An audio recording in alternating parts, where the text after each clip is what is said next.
आपका बच्चा तो आज जनरल कैटेगरी के बच्चे के बराबर वाले स्कूल में पढ़ रहा है। जिस स्कूल में जनरल कैटेगरी के बच्चे पढ़ रहे हैं, आपके सबके बच्चे उन्हीं स्कूलों में पढ़ रहे हैं। लेकिन वो बच्चा तो गांव में भी स्कूल में नहीं जा पा रहा है। रिजर्वेशन को सारा अगर आपके मेरे बच्चे खा जाएंगे तो वो बच्चे कहां मेरे और आपके बच्चों के साथ कंपीट करेंगे। इसलिए जरूरी है कि आप एक गांव का बच्चा गोद लीजिए, उसकी फीस देने की जिम्मेदारी लीजिए, और मुझे लगता है ये सच्ची श्रद्धांजलि बाबा साहब अम्बेडकर को हम सबकी होगी। जय भीम। अगर ऐसे जय भीम बोलोगे तो संविधान कैसे बचेगा? जय भीम, जय भीम, जय भीम। बाबा साहब अम्बेडकर, बाबा साहब अम्बेडकर, बाबा साहब अम्बेडकर। भारत का संविधान जिंदाबाद, भारत का संविधान जिंदाबाद, भारत का संविधान जिंदाबाद। हमारी एलआईसी ऑफ इंडिया जिंदाबाद, एलआईसी ऑफ इंडिया जिंदाबाद, एलआईसी ऑफ इंडिया जिंदाबाद। धन्यवाद।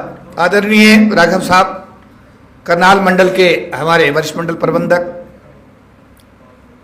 पासवान साहब, जो 2 प्रधानमंत्रियों की कैबिनेट में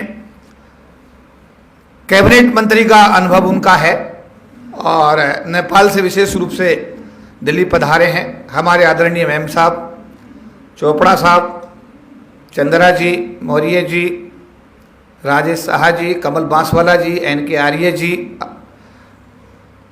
और मैं सभी का देश राज सबका नाम लूँगा तो लंबी लिस्ट हो जाएगी। और हमारे विशेष रूप से करनाल मंडल के जो मंडल सचिव हैं राजीव जी, और हमारे मंडल अध्यक्ष, इनके लिए जोरदार ताली बनती है नहीं बनती है?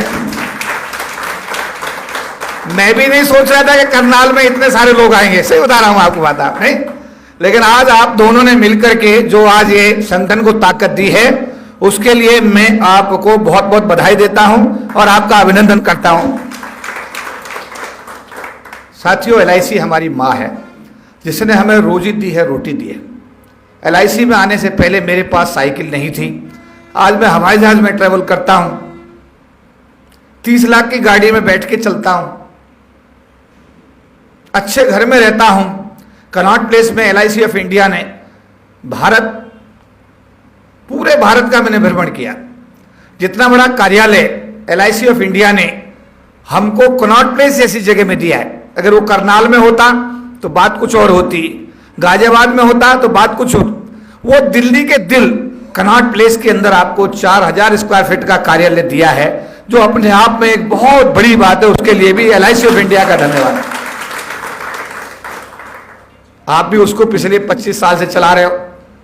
खर्चा भी उसका काफी अच्छा, 2-2.5 लाख रुपए पर मंथ होता है। स्टाफ है, सैलरी है एम्प्लॉयज की, 28-28 एयर कंडीशन उसमें चलते हैं। तो बट नेचुरल है कि इतने बड़े इंफ्रास्ट्रक्चर को चलाना भी कोई आसान काम नहीं है। और फिर बीच बीच में हमारे संगठन के अंदर भी, जैसी सभी संगठनों में, चुनौतियां कई बार आती रहती हैं। तो इधर से कूद करके इधर कोई भाग जाता है, उधर से कूद के कोई भाग जाता है। लेकिन मैं करनाल मंडल के अपने मंडल सचिव और मंडल अध्यक्ष दोनों को इस बात के लिए बधाई देता हूं कि इतने कम समय में उन्होंने करनाल मंडल को जो एक ताकत दी है, उसके लिए वो विशेष रूप से धन्यवाद के पात्र। उनके लिए जोरदार तालियां। हमारे वरिष्ठ मंडल प्रबंधक माननीय राघव जी, मेरा उनसे पुराना परिचय ज्यादा नहीं था, लेकिन चोपड़ा जी के माध्यम से बहुत सारी बातें पता लगती थी। लेकिन एक बात मैंने देखी, जो आदमी जितना साफ और स्पष्ट बोलेगा वो उतना ही ईमानदार और कमिटेड, अपना कमिटमेंट पूरा करता है। जो जितनी मीठी मीठी बातें करता है, ये मतलब नेचुरल चीजें में वो नई बात नहीं बता रहा। तो राघव साहब इस समय वरिष्ठ मंडल प्रबंधक हैं।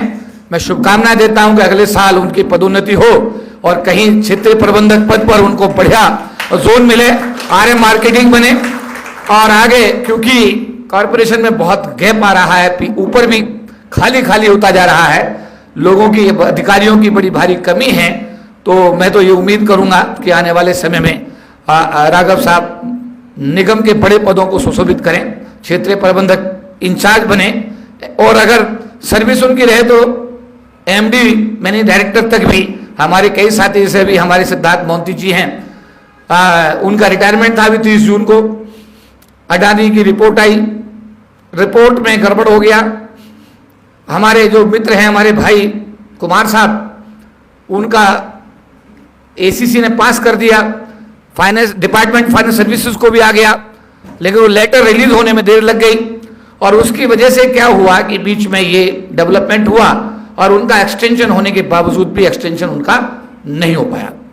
फिर मोदी जी ने कोई अच्छे कर्म किए होंगे, उनको 30 जून को जाना था, यानी आज 31 मई है, 30 मई है, 1 महीने बाद उनको जाना था, लेकिन अब उनका चेयरमैन के लिए, क्योंकि सीनियर मोस्ट एमडी थे, चेयरमैन के लिए भारत की सरकार ने उनका निर्णय लिया और 2 साल यानी कि वो 62 साल तक अब LIC को अपनी सेवाएं देंगे। इसे कई बार डेस्टिनी भी कहते हैं। चर्चा थी LIC में, राघव साहब को भी आइडिया होगा, 6 महीने सितंबर 2023 को कुमार साहब का कार्यकाल पूरा होगा। M जगन्नाथन जो भी वेस्टर्न, जो हमारे साउथ सेंट्रल जोन के जो जेडम थे, उनको चेयरमैन बनाया जाएगा। लेकिन जब समय बदलता है तो कई चीजें आदमी के हाथ में नहीं होती। परम पूज्य बाबा साहब अम्बेडकर ने हमें संविधान बना कर दिया, उसी संविधान के तहत हमें LIC में नौकरी मिली, उसी नौकरी से हमें रोजी रोटी मिली और उस रोजी रोटी जो हमें मिली है तो वो इस लिहाज से भारतीय जीवन बीमा निगम हमारी माँ है। क्या है? हमारी माँ है। तो मैं ये निवेदन करूंगा आप लोगों से कि जैसे राघव साहब का कोई भी आदेश और निर्देश आपको मिले, अगर रात के 12 बजे भी आपको कार्यालय खोलना पड़े तो आप खोलेंगे और राघव साहब का निर्देश का अक्षर से पालन करके जब आप 2024-31 मार्च को जब पूरे देश का बिजनेस का डाटा तैयार हो तो करनाल भारत का नंबर 1 मंडल राघव साहब के नेतृत्व में होना चाहिए। क्योंकि मैं आप लोगों से हमेशा मुखातिब होता रहता हूं, सोशल मीडिया पे भी आप मेरे इंटरव्यू आप देखते रहते हो।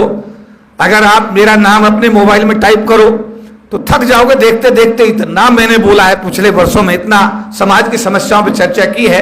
अब ये नेपाल का जो इंटरनेशनल कन्वेंशन हो रहा है ये भी हमारे कंधों पर है, हमें इसको सफल बनाना है। खुशी की बात यह है कि भारत के पूर्व महामहिम राष्ट्रपति आज रामनाथ कोविंद जी ने अपनी स्वीकृति प्रदान कर दी है। हमारे राष्ट्रीय अनुसूचित आयोग के जो चेयरमैन हैं विजय सांपला जी, उन्होंने प्रदान कर दी है। अब मैं अभी अर्जुन राम मेघवाल जो भी कानून मंत्री बने हैं, या और जो हमारे और मित्र हैं, जैसे हमारे कर्नाटका के गवर्नर हैं थावरचंद गहलोत जी, हमारे अभी बिहार के गवर्नर हैं। अभी मैं बिहार गया था पटना में, तो गवर्नर साहब और हम साथ साथ ही 3-4 घंटे रहे। तो जिन लोगों से भी हमारे संबंध संपर्क है सरकार में, हमारी कोशिश होगी पासवान साहब वो सभी इस अंतर्राष्ट्रीय सम्मेलन में आप भगवान बुद्ध की जो जन्मस्थली लुम्बिनी में वो शिरकत करके अपनी भागीदारी सुनिश्चित करें। मैं एक बार पुनः आप लोगों को यही निवेदन करूंगा कि आपस में प्यार करो, एक दूसरे के सुख दुख में साथ दो। अंबेडकर जी लंदन में पढ़े, न्यूयॉर्क में पढ़े, चाहते तो वहां प्रोफेसर बनकर के अपना जीवन यापन कर सकते थे। हमारे जैसे लोगों के लिए इंडिया आए, इंडिया में आकर उन्होंने हमारे लिए काम किया, भारत का संविधान बनाया, उसमें हमारे जैसे गरीब लोगों के लिए प्रावधान किए। ये बैठे नेपाल के पूर्व कैबिनेट मंत्री बैठे हैं। 35% की आबादी है नेपाल में SC/STs की, 1% का रिजर्वेशन नहीं है SC/STs के लिए, क्योंकि वहां डॉक्टर अम्बेडकर पैदा नहीं हुए। तो डॉक्टर अम्बेडकर ने जो हमारे लिए किया है, मुझे लगता है कि उनका कर्जा हम कभी नहीं उतार सकते, लेकिन मैं लास्ट में एक बात कह करके उतार तो सकते हो आप। मैंने VRS ले लिया, नौकरी से इस्तीफा दिया और आज भी मैं दिन और रात, मेरे दौरे देखते हो आप, दिन और रात मैं काम कर रहा हूं। मुझसे प्रेरणा ले सकते हो, मेरे से आप प्रेरणा ले सकते हो, लेकिन एक प्रेरणा जरूर लीजिएगा। गांव में जिस गांव से निकल कर आए हो उस गांव का एक गरीब घर का बच्चा गोद ले लो, उसकी फीस देने का काम करो। एक दिन की दारू मत पियो, एक दिन का खर्चा काट लो। अगर उस बच्चे की फीस देने का भी आप संकल्प आप ले लोगे तो ये अंबेडकर बात की सही, आपको बाबा साहब अंबेडकर को आपकी सच्ची श्रद्धांजलि होगी। क्योंकि वो जो बच्चा है उसे स्कूल में जाने की फीस नहीं मिल रही है। आपका बच्चा तो आज जनरल कैटेगरी के बच्चे के बराबर वाले स्कूल में पढ़ रहा है। जिस स्कूल में जनरल कैटेगरी के बच्चे पढ़ रहे हैं, आपके सबके बच्चे उन्हीं स्कूलों में पढ़ रहे हैं। लेकिन वो बच्चा तो गांव में भी स्कूल में नहीं जा पा रहा है। क्यों? क्योंकि उसके पास में ना तो किताबें हैं और ना उसके पास में, जैसे मेरे पास में और आपके पास में नौकरी माने से पहले किताबें नहीं थी ना? थी क्या? नहीं थी। क्या पैर में चप्पल थी? नहीं थी। लेकिन उन बच्चों की स्थिति में भी आज कोई सुधार नहीं हुआ है। उस घर में भी रोशनी जानी चाहिए। रिजर्वेशन को सारा अगर आपके मेरे बच्चे खा जाएंगे तो वो बच्चे कहां मेरे और आपके बच्चों के साथ कंपीट करेंगे। इसलिए जरूरी है कि आप एक गांव का बच्चा गोद लीजिए, उसकी फीस देने की जिम्मेदारी लीजिए, और मुझे लगता है ये सच्ची श्रद्धांजलि बाबा साहब अम्बेडकर को हम सबकी होगी। आज के सुंदर आयोजन के लिए मैं अपने करनाल के दोनों डायनेमिक लीडर्स का कोटि कोटि धन्यवाद करता हूं। मैं राघव साहब का भी विशेष रूप से उन्होंने समय निकाला। आज 30 तारीख है, बड़ा टिपिकल हमारे लिए 30 और 31 ये समय बड़े महत्वपूर्ण होते हैं। उसके बाद भी हमारे एमएम साहब और एसडीएम साहब आए, उन दोनों का भी मैं धन्यवाद करता हूं। और विशेष धन्यवाद मैं नेपाल से हमारे पूर्व कैबिनेट मंत्री हमारे बुलावे पर आज यहाँ उपस्थित हुए, मैं उनका भी, और साथ साथ करनाल मंडल की दूरस्थ शाखाओं से छुट्टी लेकर के जो साथी आज यहाँ उपस्थित हुए हैं, उनके लिए भी मैं बहुत बहुत उनका आभार और धन्यवाद करता हूं। और इस आह्वान के साथ कि LIC हमारी माँ है और हमारी माँ ने हमको जन्म दिया है। हमारे घर में जो रोटी बनती है वो LIC की देन है। इसलिए LIC की ग्रोथ के लिए हमें 100% के कमिटमेंट से काम करना है। सभी को जय भीम, नमोबुद्धाय।